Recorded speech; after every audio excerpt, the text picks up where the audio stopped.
আজ আমি মোংলা ট্রেনে করে আসলাম। এটা হলো মূলত বেনাপোল থেকে মোংলায় আসে এই ট্রেনটি।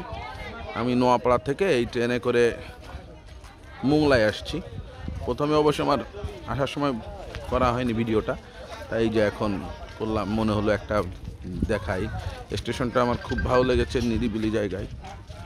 এই যে মোংলা দেখতে পাচ্ছেন, এখানে এই যে মোংলা স্টেশন। মোংলা আমরা তো এই ট্রেনে করেই আসছি। এই যে বেতনার ট্রেনটি, এই ট্রেনটির স্টেশনটা হলো ওই পাশে।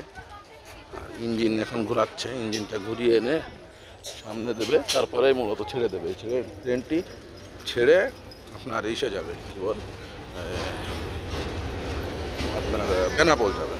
মূলত এই জন্যই এই ট্রেন আসে আমাদের।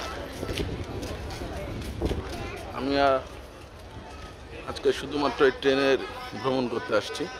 এখান থেকে আবার ফিরে যাব। এখন জাস্ট ইঞ্জিনটা ঘুরিয়ে নিয়ে যাবে, তারপরে ট্রেনটি ছেড়ে দিবে।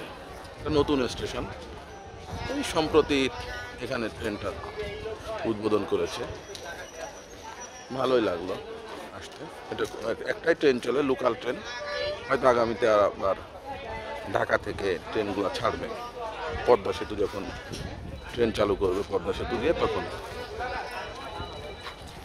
মানে আসার সময় অনেক সুন্দর সুন্দর জায়গা দেখেছি, আমি দেখি চেষ্টা করব সেগুলোও আপনাদেরকে দেখাই।